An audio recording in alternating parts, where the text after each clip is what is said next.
Bismillahirrahmanirrahim. Assalamualaikum warahmatullahi wabarakatuh.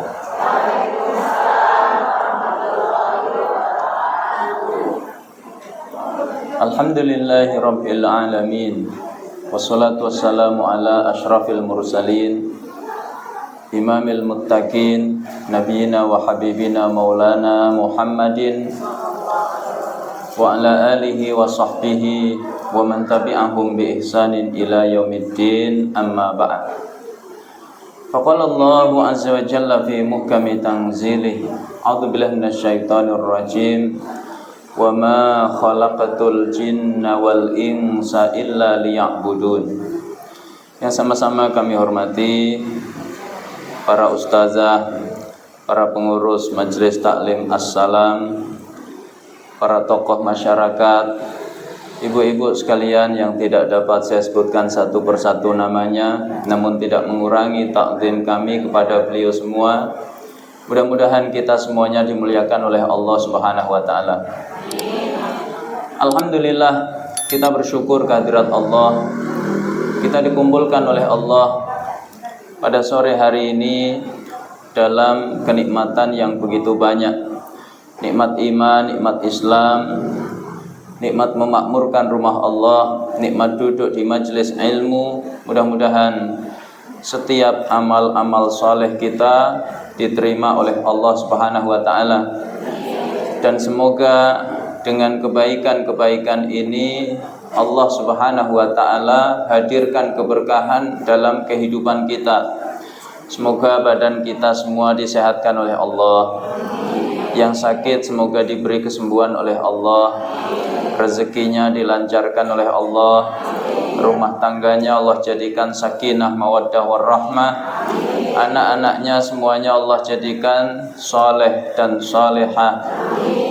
Dan semoga melalui majelis ilmu ini Allah hadirkan dalam kehidupan kita ilmu yang manfaat, ilmu yang tidak sekedar menambah wawasan saja, tapi juga menambah iman dan takwa kita kepada Allah Subhanahu wa taala.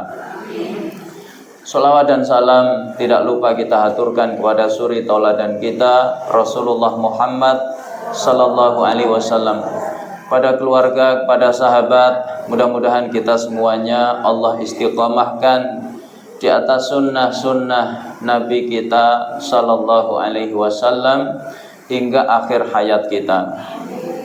Ibu-ibu dimuliakan oleh Allah, tema pengajian sore hari ini adalah memelihara spirit ibadah kepada Allah. Tujuan penciptaan manusia di dunia tidak lain tidak bukan adalah dalam rangka ibadah. Kita itu diciptakan Allah untuk ibadah, untuk sholat, untuk puasa, untuk berzikir, untuk baca Quran, termasuk untuk duduk di majelis ilmu seperti sore hari ini. Itulah tujuan penciptaan manusia. Maka jangan sampai kesibukan kita dalam soal duniawi, obsesi-obsesi duniawi kita, sampai melupakan kewajiban kita untuk beribadah kepada Allah. Jangan sampai hanya karena nyari duit tidak sempat sholat. Jangan sampai hanya karena ingin beli perhiasan, gelang 2 kilo, kalung 3 kilo ya. Kemudian obsesi-obsesi kita itu membuat kita lupa beribadah kepada Allah. Ngaji tidak sempat, zikir tidak sempat. Jangan sampai. Apa sebabnya? Nanti ketika manusia diwafatkan oleh Allah, maka yang paling dia sesali adalah kekurangan-kekurangannya dalam ibadah kepada Allah. Dan ini Allah sampaikan berulang-ulang di dalam ayat Al-Quran. Di antaranya ibu bisa lihat di surat Al-Mu'minun ayat 99 dan 100. Hatta idza jaa ahadahumul mautu qala rabbirji'un la'alli a'malu salihan fima taraktu. Sehingga ketika salah satu dari mereka didatangi kematian, Dia mengadu kepada Allah, ya Allah kembalikan aku ke dunia agar aku sempat beramal saleh dengan sisa hartaku. Kemudian Allah juga ulangi lagi peringatan tentang itu dalam surat As-Sajdah ayat yang ke-12. Walau tara idzil mujrimuna nakisu ru'usihim 'inda rabbihim Rabbana absarna wa sami'na farji'na na'mal salihan inna muqinun. Kata Allah, alangkah mengerikannya jika kamu melihat orang yang berdosa dihadapkan kepada Allah, wajah mereka tertunduk penuh penyesalan. Dia mengadu, ya Allah, kami telah melihat, kami telah mendengar seluruh kebenaran ayat-Mu, maka kembalikan kami ke dunia agar kami sempat beramal saleh. Jadi yang disesali tidak lain tidak bukan adalah amal saleh. Kemudian Allah juga ingatkan di surat Al-Munafiqun ayat yang ke-10. Wa anfiqu mimma razaqnakum min qabli an ya'tiya ahadakumul maut fayaqula rabbi laula akhartani ila ajalin qarib fa as-saddaqa wa akum minas salihin. Infakkan sebagian yang Allah karuniakan kepada kalian sebelum salah satu dari kalian didatangi kematian. Maka dia mengadu, ya Allah, akhirkan ajalku sejenak saja agar aku sempat bersedekah dan menjadi orang-orang saleh. Kenapa Allah ingatkan berulang-ulang seperti ini? Karena manusia kalau sudah disibukkan dunianya itu sering lupa beribadah kepada Allah Subhanahu wa taala. Maka kadang ya di sini enggak ada, Bu. Di sini solehah semua. Tapi di luar sana kadang ada ibu-ibu ya hanya karena belanja itu lupa sholat, hanya karena belanja lupa ngaji ya. Maka jangan sampai seperti itu, karena nanti yang paling kita sesali setelah diwafatkan oleh Allah yaitu kekurangan dalam amal saleh. Maka setiap kita menyesal, ya Allah, kembalikan aku ke dunia. Aku ingin bisa kembali sholat meskipun cuma 2 rakaat. Ya Allah, kembalikan aku ke dunia. Aku ingin kembali baca Quran meskipun hanya beberapa ayat. Ya Allah, kembalikan aku ke dunia. Aku ingin duduk di majelis as-salam meskipun hanya beberapa saat. Ya Allah, kembalikan aku ke dunia. Aku ingin berinfak. Itu yang disesali oleh manusia. Kenapa yang disesali kok amal soleh, bukan kesenangan-kesenangan dunia? Ya Allah, kembalikan aku ke dunia. Aku belum selesai tawaf di mall Giant. Kembalikan aku ke dunia. Aku belum sempat jalan-jalan ke puncak. Kenapa bukan kesenangan dunia? Karena setelah manusia diwafatkan oleh Allah, maka kata Nabi, yatba'ul mayyita thalathun. Seseorang ketika wafat maka dia diikuti oleh 3 perkara. Ahluhu wa maluhu wa amaluhu. Pertama adalah keluarganya, kedua hartanya, ketiga amalnya. Lalu kata Nabi, fayarji'u ithnani, yang 2 pulang meninggalkannya, wa yabqa wahid, tinggallah 1 bersamanya. Apa 2 perkara yang pulang meninggalkannya? Fayarji'u ahluhu wa maluhu, yang pulang meninggalkannya adalah keluarganya dan hartanya. Begitu ada wanita, suaminya diwafatkan oleh Allah, lalu dia mengiringi hingga ke pemakamannya. Anak-anaknya pun begitu, ikut mengiringi pemakaman orang tuanya. Kendaraannya dipakai ngantar ke pemakaman. Tapi begitu pemakaman selesai, apakah istrinya ingin iktikaf di kuburan seumur hidup? Tidak. Anak-anaknya juga tidak. Begitu selesai mereka pulang. kendaraannya dibawa pulang, hartanya dibawa pulang. Kehidupan kembali berjalan seperti biasa. Maka tinggal satu yang mendampingi orang yang wafat tadi di alam kuburnya. Wa yabqa amaluh. Kata Nabi, yang tinggal bersamanya adalah amal-amal kebaikannya.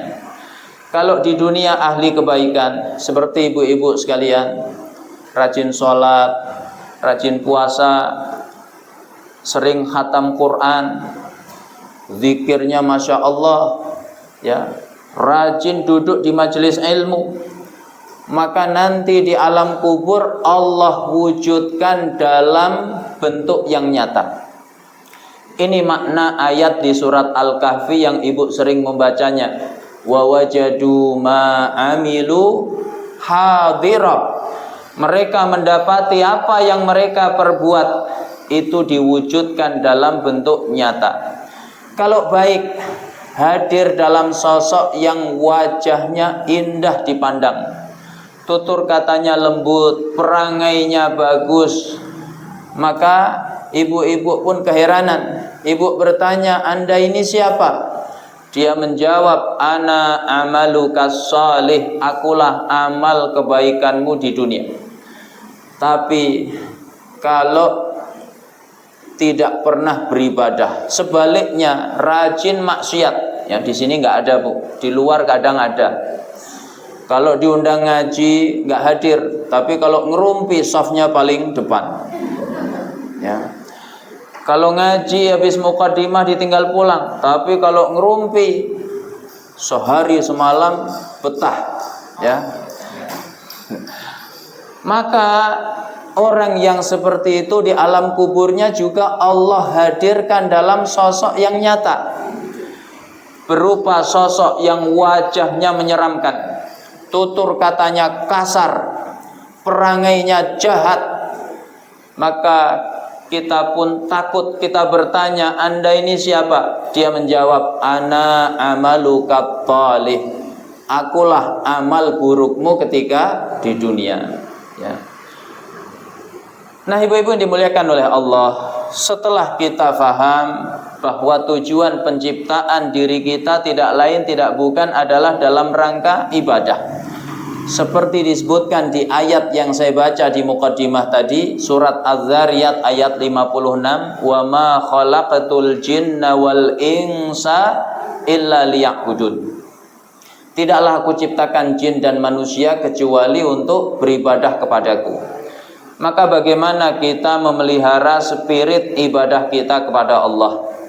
Pertama, yaitu dengan al-ilmu, ya, dengan ilmu. Orang itu akan mudah memelihara spirit ibadahnya kepada Allah kalau dia berilmu. Kenapa hari Kamis sore, padahal hari kerja, ada sekelompok ibu-ibu di Masjid As-Salam? Jumlahnya berapa ribu ini bu? Padahal ini hari kerja, ya, semuanya kesibukannya luar biasa, tapi sempat-sempatnya duduk di majelis ilmu. Apa sebabnya? Karena faham keutamaannya, faham ilmunya, ya. Orang duduk di majelis ilmu itu keutamaannya besar.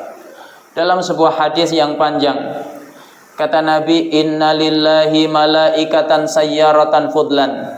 Allah itu memiliki malaikat-malaikat yang mulia yang tugasnya berkeliling-keliling di dunia. Apa yang mereka cari? Yatatabba'una majalisaz zikr.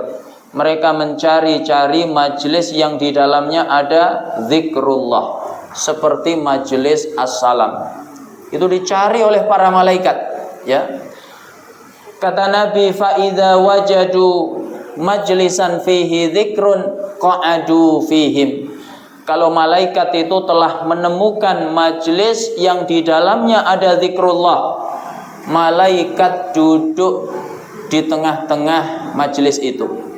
Jadi sore hari ini yang hadir bukan cuma ibu-ibu, tapi juga para malaikat.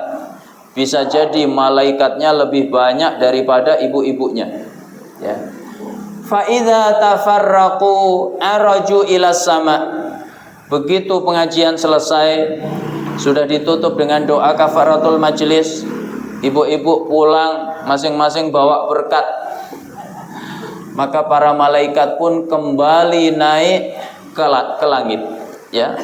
Kemudian fayaqulullahu azza wa jalla, Allah bertanya, min aina ji'tum, dari mana kalian datang wahai para malaikat? Para malaikat menjawab, ji'na min indi ibadikas salihin, kami datang dari sisi hamba-hambamu yang saleh. Kalau ibu-ibu yang salihah. Yusabbihunaka wa yahmadunaka wa yukabbirunak, hamba-hambamu itu bertasbih, bertahmid dan bertakbir kepadamu ya Allah. Wa yas'alunak, dan mereka juga memohon kepadamu. Maka Allah bertanya, wa madza sa'alu, apa yang mereka minta? Ya, kata malaikat, hum yas'aluna jannatak, mereka minta surgamu. Maka Allah bertanya, wahal ra'au jannati, apakah mereka sudah pernah lihat surgaku?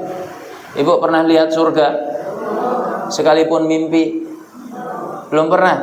Nah, yang sudah pernah boleh pulang duluan. Kalau belum pernah berarti sama. Ya, saya juga belum pernah. Maka para malaikat menjawab, belum pernah ya Allah. Maka Allah berkata, fa kaifa idza ra'au jannati, bagaimana kalau mereka sudah pernah lihat surgaku?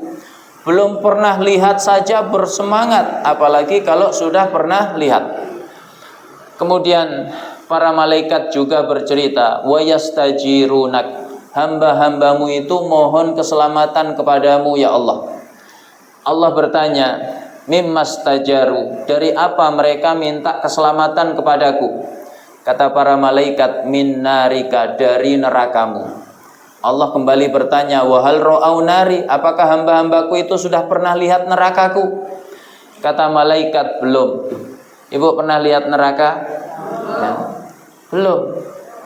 Kata Allah, belum saja sudah begitu takut kepada neraka. Bagaimana kalau sudah pernah lihat neraka? Lalu malaikat kembali bercerita, wa yastaghfirunak, hamba-hambamu itu minta ampunan kepadamu ya Allah. Maka Allah kemudian berkata, qad ghafartu lahum wa a'taituhum ma sa'alu wa ajartuhum mimmastajaru. Wahai para malaikat, aku telah ampuni mereka semua. Aku berikan apa yang mereka minta, yaitu surga. Aku selamatkan mereka dari apa yang mereka minta keselamatan kepadaku, yaitu neraka. Jadi duduk di majelis ilmu keutamaannya besar. Meraih ampunan Allah, meraih surga Allah, diselamatkan dari nerakanya Allah. Lalu malaikat bercerita, ya. Kata malaikat, ya Rabb, fihim unasun khatta marra bihim fajalasa. Ya Allah, di majelis itu ada orang dosanya banyak. Ya. Kalau banyak itu namanya shaygat mubalaghah. Ya. Kalau banyak, nah itu biasa. Tapi kalau banyak berarti ya saking banyaknya. Ibu-ibu dimuliakan oleh Allah. Kata malaikat itu, dia tidak pernah hadir di majelis ilmu, dia tidak sengaja lewat lalu mampir. Ya, barangkali dia penasaran, nih apa di Masjid As-Salam kok rame-rame. Ya, apalagi tadi diumumkan sama Bu Haji ada undangan, kayaknya ini makan-makan ini. Akhirnya dia mampir. Begitu sudah duduk, oh rupanya pengajian. Mau pulang lagi malu. Maka kata Allah, walahu ghafartu, kepada orang yang seperti itu pun aku beri ampunan. Hum qaumun la yashqa bihim jalisuhum, mereka itu kaum yang siapapun duduk bersama mereka tidak akan pernah rugi. Jadi ngaji seperti sore hari ini nggak akan rugi. Ibu faham nggak faham nggak rugi. Ustadz tuh ngomong apa sih? Ya, nggak jelas. Faham nggak rugi. Ibu ngantuk-ngantuk dikit juga nggak rugi. Ya, yang penting jangan keterusan. Karena ngantuk itu nular. Ya, kalau pojok kanan sudah mulai ngantuk, nanti pojok kiri nyusul. Ya, nanti disusul MC, terakhir ustadznya ikut ngantuk. Maka majelis kita bukan majelis ilmu tapi majelis ngantuk. Jadi kenapa orang bisa memelihara spirit ibadah? Itu karena ngerti ilmunya. Ya. Bahwa duduk di majelis ilmu dijamin ampunan Allah, surga Allah, diselamatkan dari nerakanya Allah. Enggak cuma sampai di situ. Berapa besar pahalanya? Kata Nabi dalam hadisnya, man ghada ilal masjid la yuridu illa ayyata'allama khairan aw yu'allimahu fa ajruhu ka ajril haji tamman hajjatuhu. Siapa yang berangkat dari rumahnya menuju masjid, tidaklah dia berangkat kecuali dalam rangka cari ilmu, mempelajari kebaikan. Ya, bukan nyari berkat. Tapi nyari apa, Bu? Ilmu. Maka pahalanya kata Nabi seperti berhaji ke Baitullah, sempurna hajinya. Maka saya doakan ibu-ibu yang haji sore hari ini dapat pahala seperti haji ke Baitullah. Ibu kalau daftar haji sekarang daftarnya reguler. Kabupaten Bekasi ini berangkatnya berapa tahun kemudian, Bu? Ya, sekitar 30 tahun kemudian. Ya. Jadi kalau ibu umurnya misalnya Bu sudah 60, ya, berarti berangkatnya umur berapa? 90. Ya. Misalnya sudah 60. Kalau ini kan masih 20-an ya, Bu.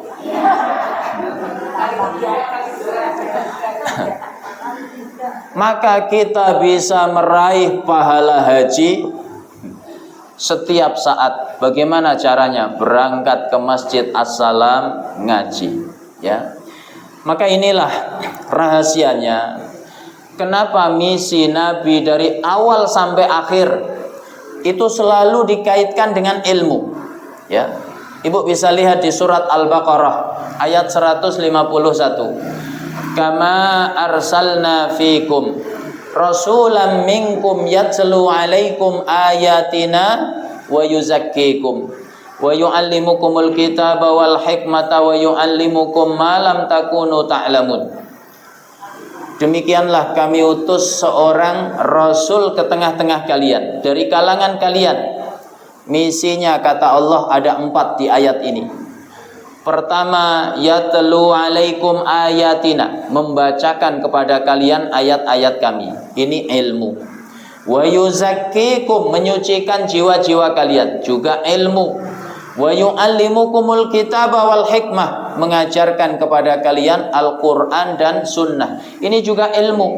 Wa yuallimukum ma lam takunu ta'lamun, dan mengajarkan kepada kalian apa-apa yang kalian tidak ketahui. Ini juga ilmu. Jadi misi Nabi dari awal sampai akhir itu berkaitan dengan ilmu. Makanya ibu-ibu kalau mengaku cinta Nabi, itu buktinya adalah rajin ngaji.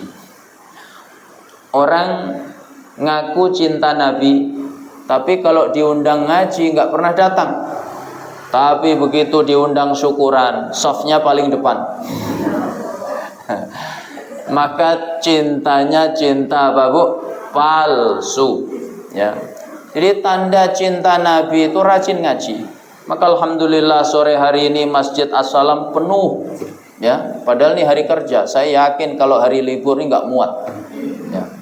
Mudah-mudahan ini isyarat semuanya cinta Nabi.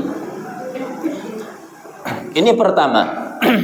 Yang kedua, ibu-ibu dimuliakan oleh Allah, bagaimana kita memelihara spirit ibadah kepada Allah, yaitu dengan al-mujahadah, ya, bersungguh-sungguh. Ibadah kepada Allah itu hanya bisa dijaga dengan mujahadah, kesungguhan. Apapun bentuk ibadahnya, ya.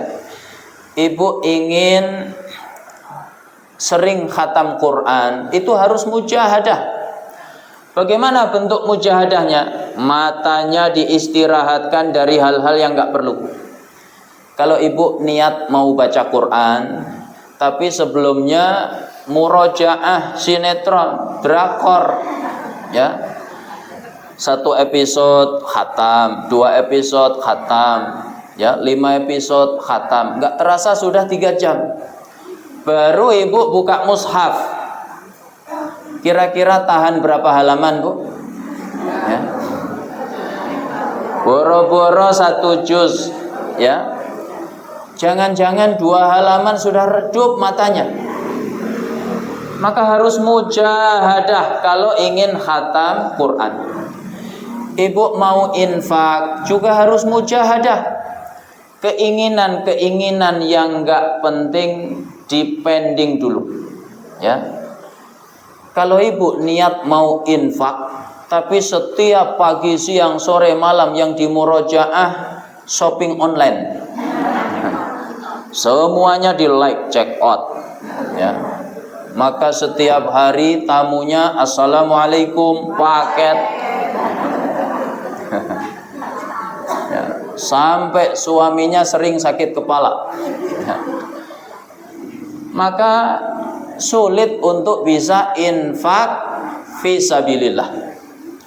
Apalagi mau umrah, mau haji, butuh mujahadah, ya. Keinginannya dikekang sedikit, ya. Ibu lihat ada gamis terbaru, ya, maka dipending dulu, ya. Lihat, oh sudah ada 2 lemari ternyata, ngapain beli lagi, ya. Lalu muncul iklan jilbab terbaru, ya. Ibu buka lemari, oh sudah ada 1 lemari, ya.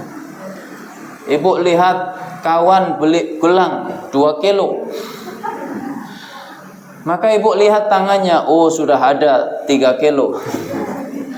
Jadi dikekang, ya, keinginan-keinginan yang tidak terlalu penting. Maka insya Allah bisa umrah, bisa haji. Ibu ingin qiyamul lail juga harus mujahadah.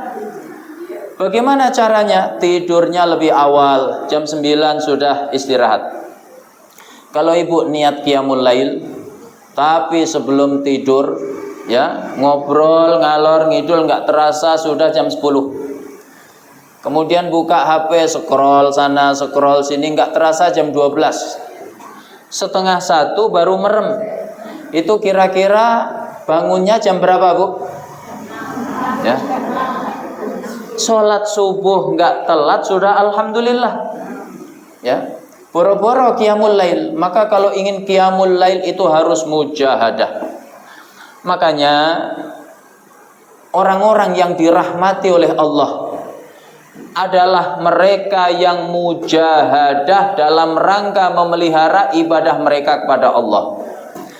Dalam hadis tentang suami dan istri, kata Nabi, rahimallahu rajulan qama minal laili fasalla thumma aiqadha ahlahu fa in abad nadhaha fi wajhihal ma. Semoga Allah merahmati seorang suami, dia bangun malam lalu dia sholat. Jadi urutannya bangun dulu kemudian sholat, baru membangunkan pasangannya.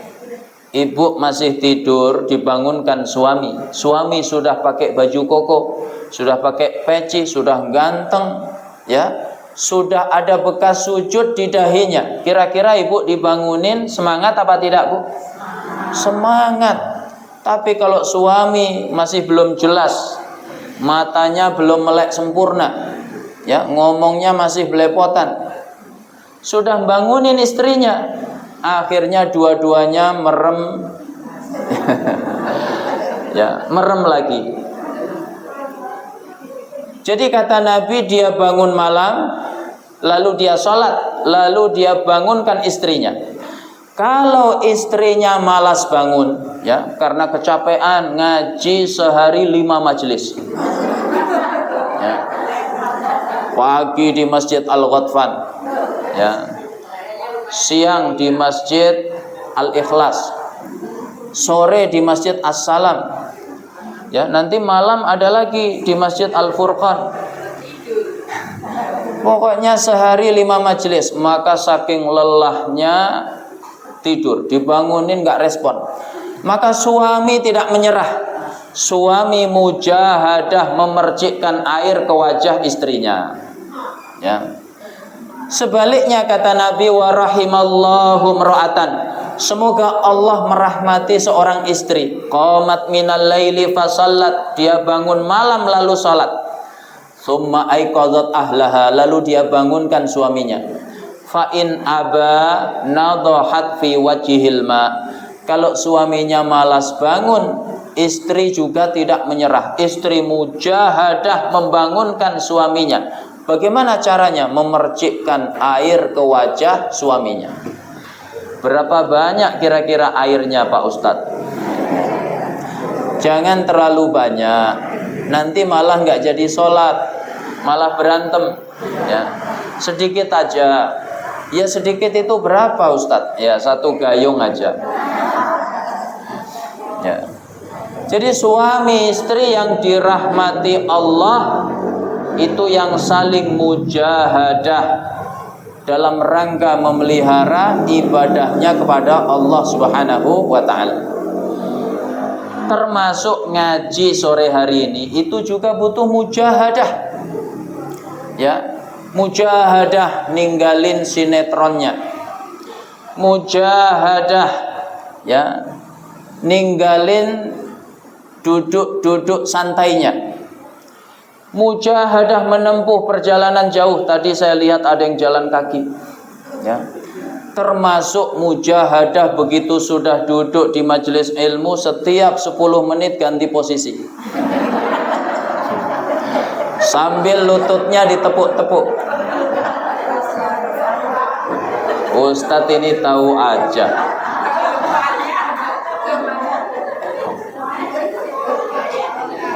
Jadi kita hanya akan bisa memelihara ibadah-ibadah kita kepada Allah itu dengan apa, Bu?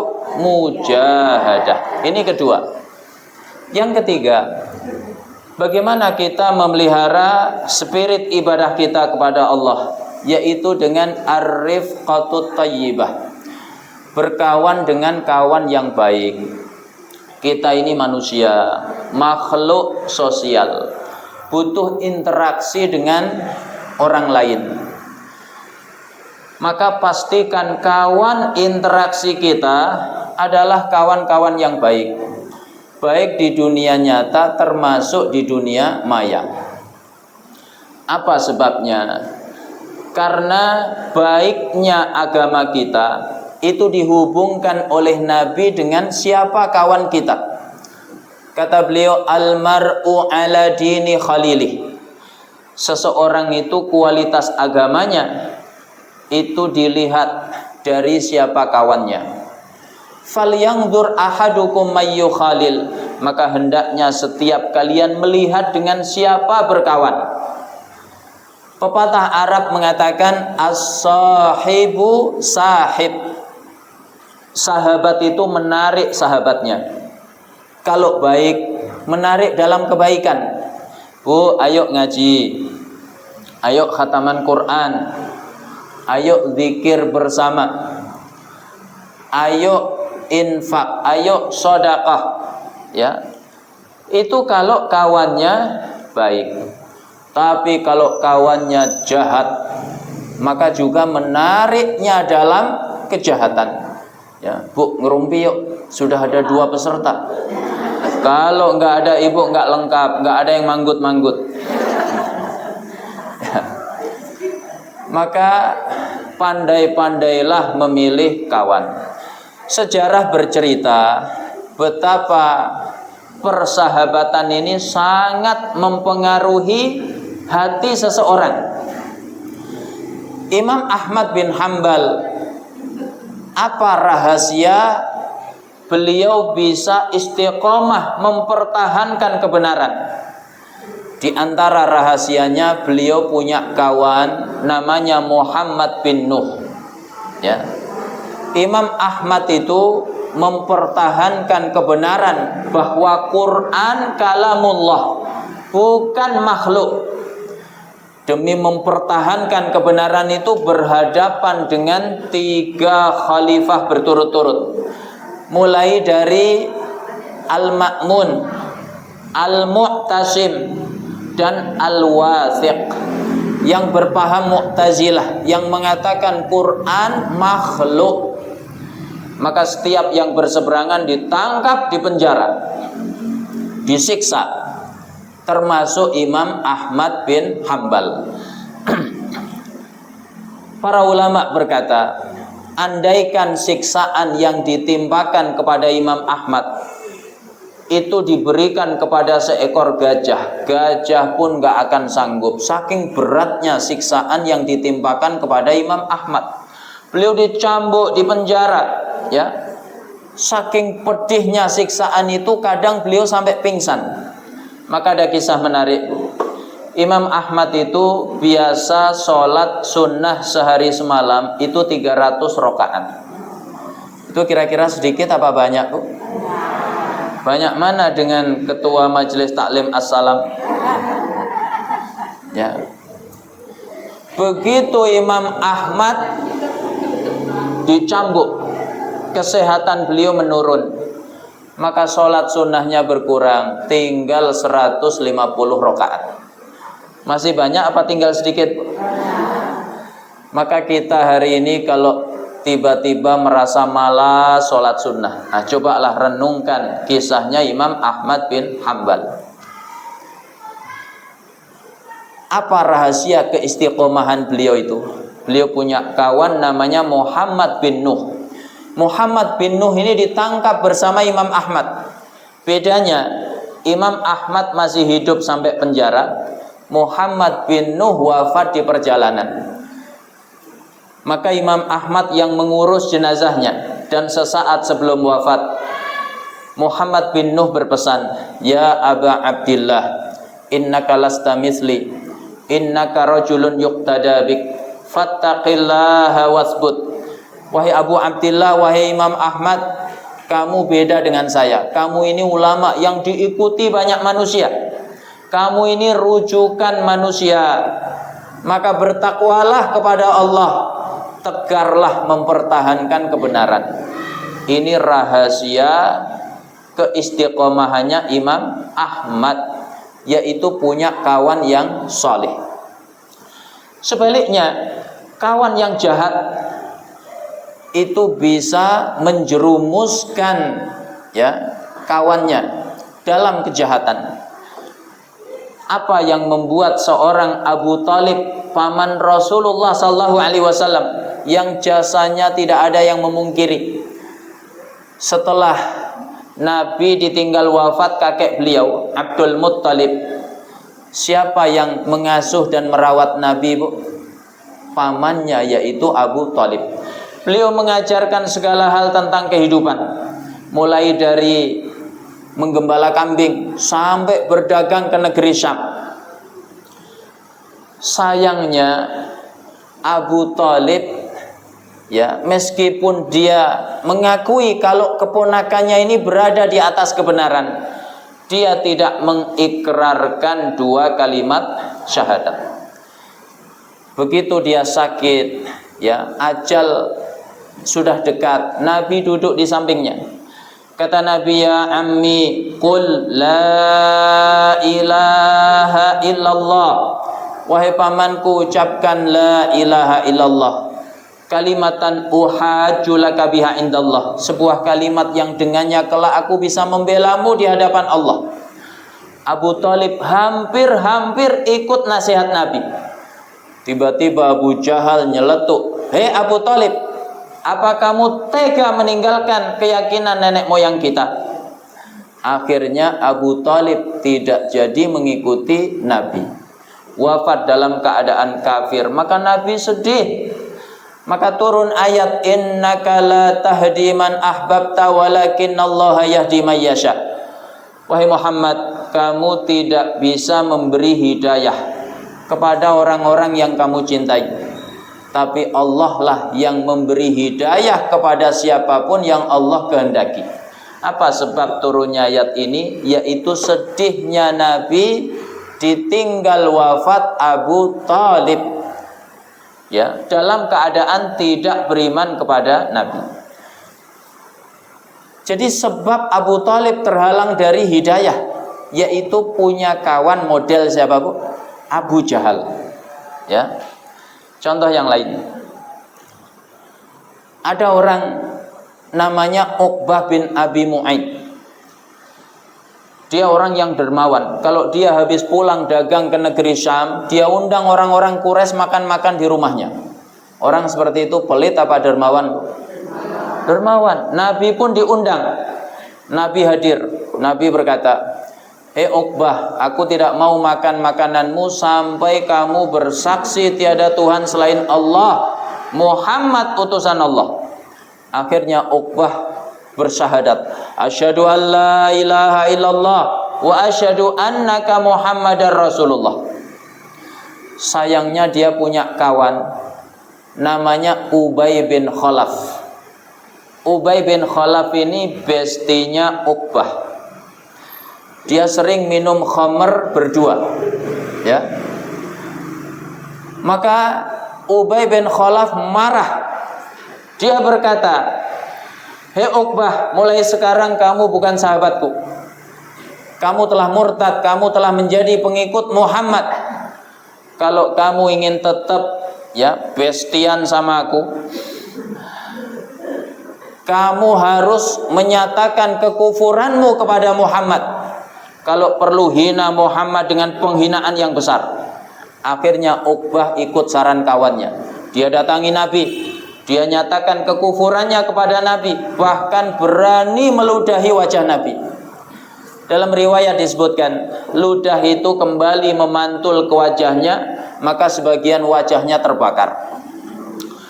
Orang berani menghina Nabi itu nantang perang sama Allah Subhanahu wa taala.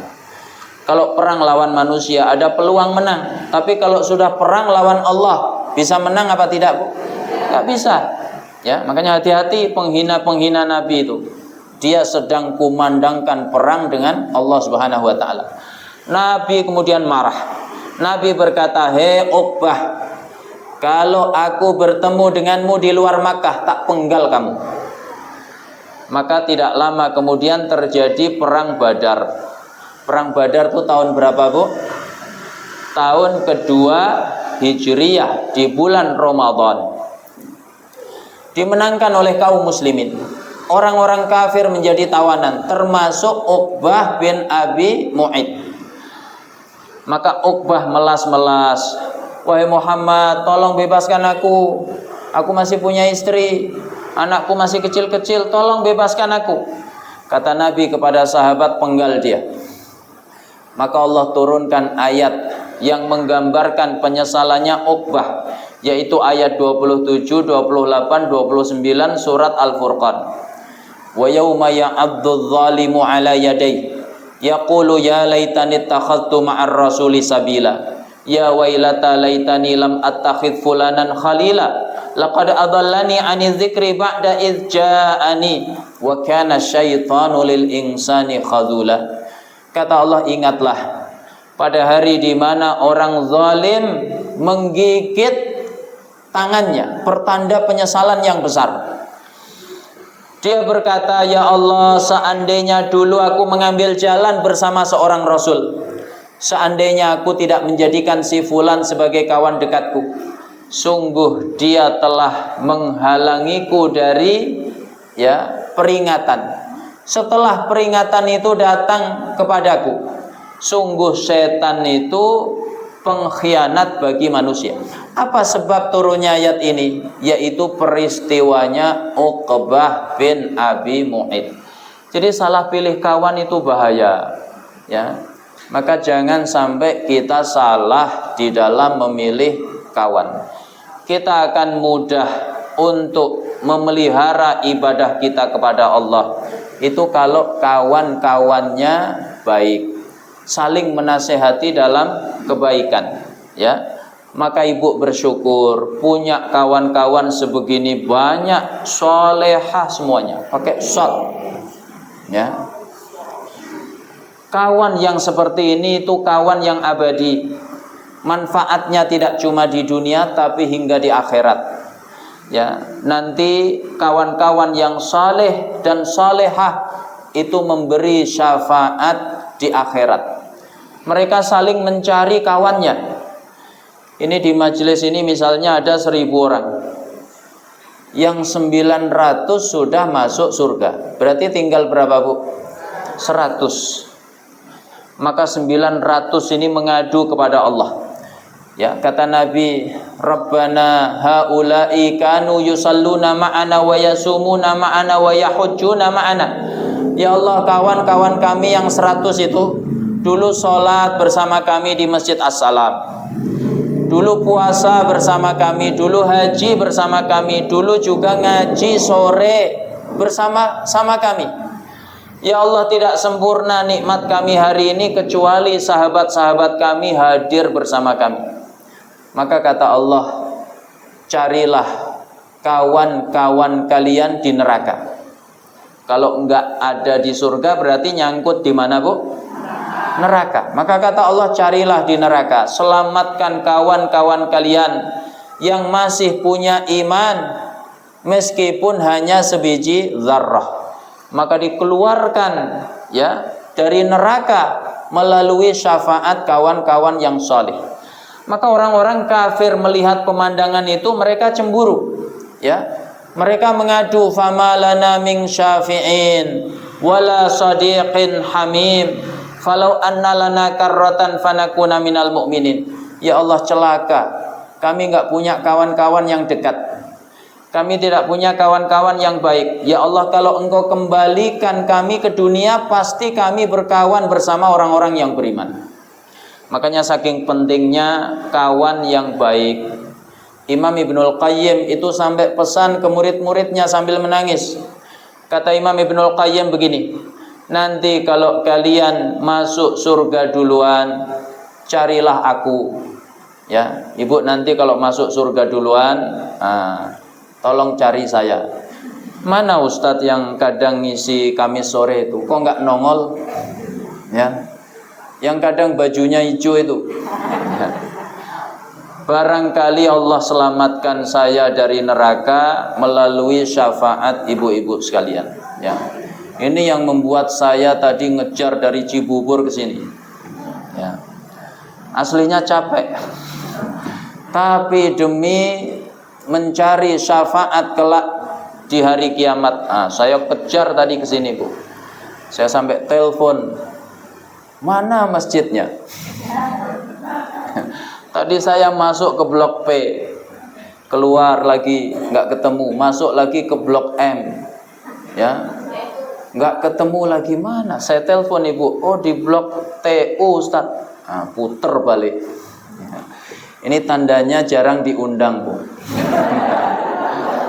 Makanya nggak hafal di mana masjidnya. Ya. Ini yang keberapa, Bu? 3. Ya. Yang keempat, bagaimana agar kita bisa memelihara spirit ibadah kita kepada Allah, yaitu dengan sur'atul istijabah wa adamut taswif, bersegera menyambut panggilan Allah dan tidak menunda-nunda. Allah itu menginginkan kita tidak sekedar yang penting beramal, tapi lebih dari itu, Allah menginginkan kita itu bersegera. Maka Ibu bisa lihat di surat Ali Imran ayat 133, wasari'u ila maghfiratim mir rabbikum, bersegeralah kalian menyongsong ampunan dari Tuhan kalian. Ya, 133. Ya. Jadi kata Allah bersegera. Kalau bersegera itu cepet-cepetan apa lambat-lambatan? Cepet-cepetan. Ya, dipanggil sholat gegas, dipanggil ngaji bergegas. Ya, Kemudian ibu juga bisa lihat di surat Al-Hadid ayat yang ke-21. Kata Allah, sabiqu ila magfiratim mir rabbikum. Berlomba-lombalah kalian menyongsong ampunan dari Tuhan kalian. Kalau berlomba-lomba, cepet-cepetan apa lambat-lambatan, Bu? Cepet-cepetan. Berusaha menghadirkan yang terbaik, ya, sholat yang terbaik, ngaji yang terbaik, puasa yang terbaik, ya, itu yang diinginkan oleh Allah Subhanahu wa taala. Kemudian lagi di surat Al-Mutaffifin, nanti ayatnya ibu cari, wa fi dzalika falyatanafasil mutanafisun. Tanafus, ya, dari kata apa? Nafas. Jadi kuat-kuatan nafas, punya nafas yang panjang dalam beribadah. Kalau Ramadan ya dari malam pertama sampai malam terakhir. Kalau ngaji seperti ini ya sejak muqaddimah dibuka MC sampai ditutup dengan doa. Kalau ada orang ngaji, Bu, ya, habis muqaddimah langsung ditinggal pulang. Nah, itu berarti nafasnya panjang apa pendek, Bu? Pendek. Yang Allah inginkan lebih dari itu. Kita punya nafas yang panjang dalam ibadah. Makanya ibadah itu prinsipnya wa'bud rabbaka hatta ya'tiyakal yakin. Ya, sembahlah Tuhanmu, beribadahlah kepada Tuhanmu sampai kamu didatangi al-yaqin, kematian. Maka di antara tipu dayanya setan adalah taswif, menunda-nunda. Setan itu ini rahasia di antara kita, Bu. Ya. Setan itu di antara tipu dayanya nunda-nunda. Setan itu tidak melulu menghalang-halangi kita dari kebaikan. Kalau ibu mau ngaji, di stop sama setan. Stop, jangan ngaji. Ibu langsung tahu, setan kamu. A'udzubillahi minasyaitonir rajim. Ya. Orang rajin ngaji dilarang. Kita langsung tahu kalau itu setan. Orang sudah rajin ngaji, tiba-tiba mau sholat dihalang-halangi. Ya, ibu mau sholat asar dihalang-halangi. Jangan sholat asar. Langsung ibu tahu setan ini. A'udzubillahi minasyaitonir rajim. Maka setan itu pinter. Caranya bukan melarang, tapi apa, Bu? Menunda-nunda. Ya, kata setan, ntar dulu. Ya, waktu asar masih panjang. Baru jam 3. Ya, maghrib itu jam 6. Masih 3 jam lagi, santai. Sabar, sabar. Kadang pakai dalil, Allah itu cinta orang yang sabar. Ya. Jangan terburu-buru. Terburu-buru itu dari setan. Ya. Coba, ya, buka HP dulu, barangkali ada pesan, jawab dulu. Ya. Sudah ibu jawab semuanya, kata setan, coba kayaknya ada berita terbaru itu. Ya, coba buka dulu. Maka ibu nggak terasa scroll. Tahu-tahu udah jam 5. Ya, ibu mau bangkit, kata setan, ntar dulu.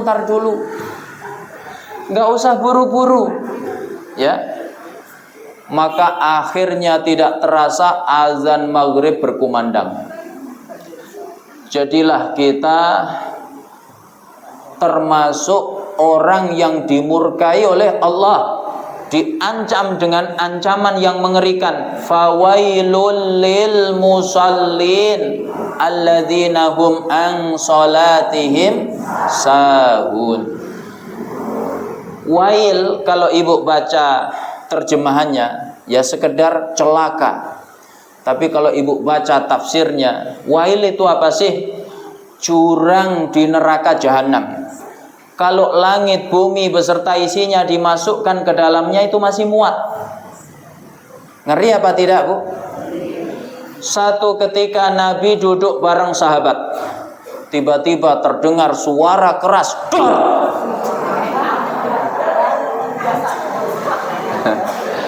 Ya, sengaja biar nggak ngantuk.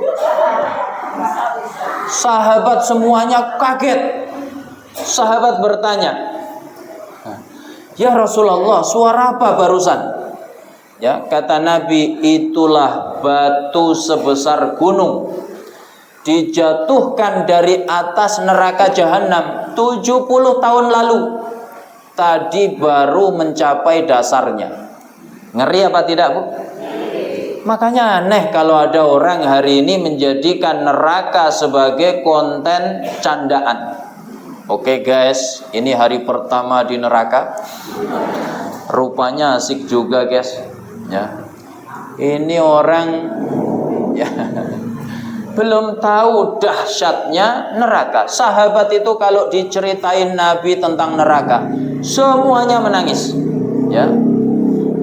Jadi diancam oleh Allah, fawailul lil musallin. Celaka untuk orang-orang yang sholat. Siapa mereka? Alladzina hum an sholatihim sahun. Mereka yang lalai dari sholat mereka. Dalam tafsirnya dijelaskan, di antara maknanya adalah yuakhiruna sholata an waktiha. Mereka mengakhirkan sholat sampai habis waktunya. Ya, makanya jangan suka menunda-nunda. Ya, menunda-nunda itu tipu dayanya setan untuk menyesatkan umat manusia. Terakhir yang kelima, Ibu-ibu dimuliakan oleh Allah, bagaimana kita memelihara spirit ibadah kita kepada Allah. Yang kelima yaitu dengan tarkul maksiyah, meninggalkan kemaksiatan. Maksiat itu mengeraskan hati. Kata Nabi, idza aznabal mu'minu dzamban nukitat nuktatun sauda fi qalbi. Kalau seorang mukmin mengerjakan dosa, muncul noda hitam di hatinya. Fa in taba wastaghfara suqila qalbuh. Kalau dia langsung taubat mohon ampun kepada Allah, hatinya jernih kembali. Wa in zada fazadat. Tapi kalau dia tambah terus maksiatnya, bertambah noda hitam di hatinya, hatta ta'luwa qalbah, sampai akhirnya menutupi seluruh mata hatinya. Fadzalika huwarran. Itulah yang disebut penutup mata hati. Yang Allah berfirman di surat Al-Mutaffifin, kallabal rona ala qulubihim ma kanu yaksibun. Sekali-kali tidak. Mereka tertutup mata hatinya. Sebabnya apa, Bu? Dosa-dosa yang mereka perbuat. Karena hatinya keras, tertutup sudah mata hatinya, maka orang seperti itu diajak ibadah ringan apa berat, Bu? Berat. Ya. Azan berkumandang berat bangun. Ya. Baca Quran berat rasanya, padahal sudah dibuka, enggak dibaca-baca, akhirnya tutup lagi. Ya. Diajak duduk di majelis ilmu berat rasanya, alasannya banyak. Tapi kalau nonton konser, softnya paling depan. Ya. Kenapa? Hatinya keras, maka sulit digunakan untuk ibadah. Makanya mustahil orang di satu sisi ahli maksiat, tapi di sisi lain rajin ibadah, nggak mungkin. Ya, Ustadz dia itu memang suka minum khamr, Ustadz. Tapi jangan salah, Ustadz, seminggu sekali khatam Quran. Ada apa tidak, Bu, orang seperti itu? Nggak ada. Ya, Ibu cari dari ujung timur sampai ujung barat nggak ketemu. Ya. Dia memang suka judi online, Ustadz. Tapi infaknya di Masjid As-Salam jangan ditanya. Ya. Ada nggak, Bu, orang seperti itu? Nggak ada. Orang kalau sudah kecanduan judi, coba Ibu baca berita, semuanya dijual, bahkan anaknya dijual, istrinya dijual. Betul apa betul, Bu? Ya. Dia memang suka zina, Ustadz. Tapi kalau malam qiyamul lail 1000 rakaat.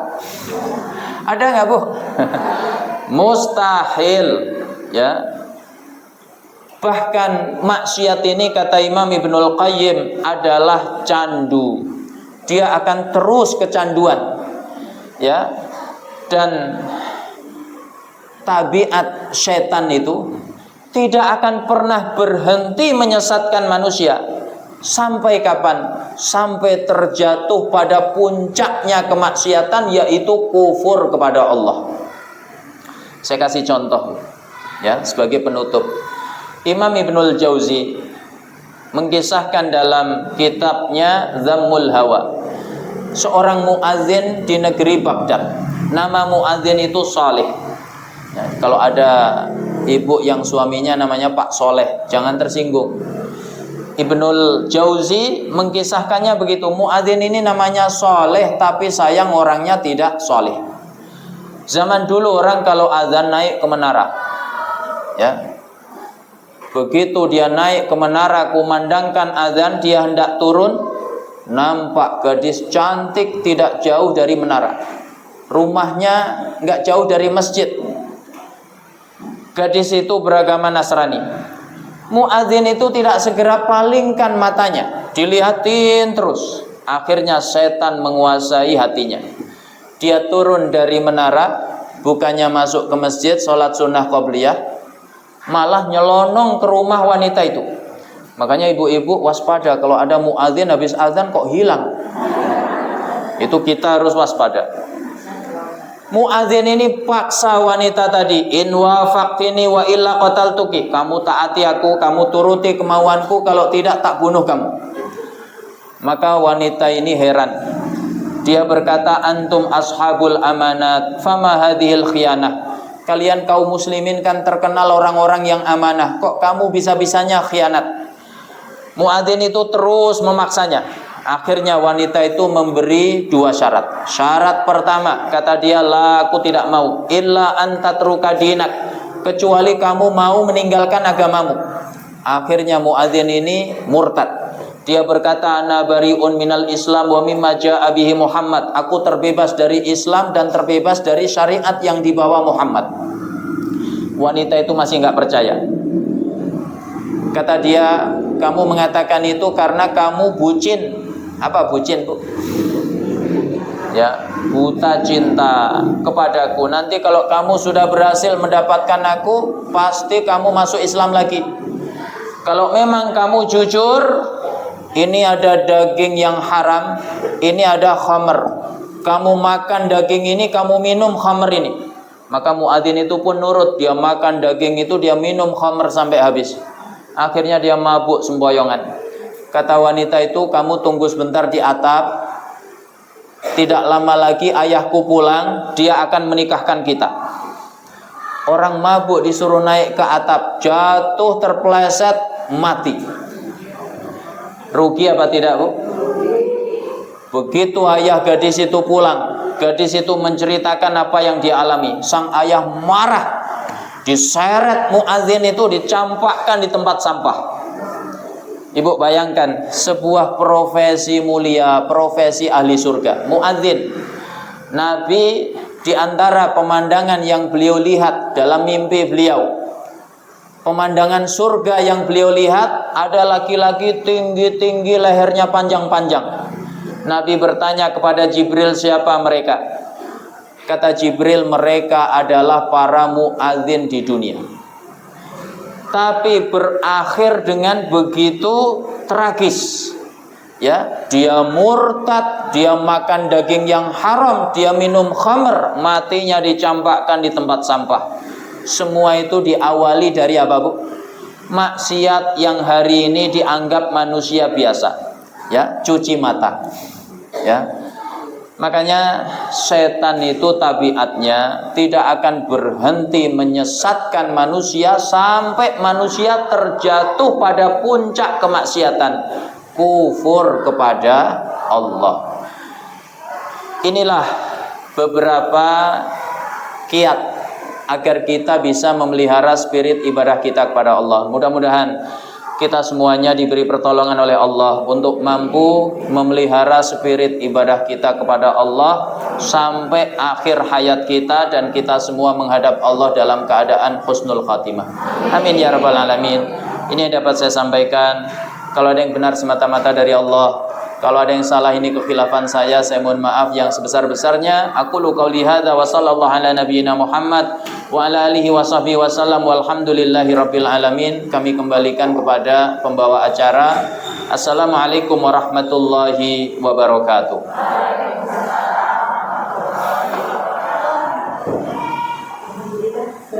Terima kasih Pak Ustaz, ilmu yang pada saya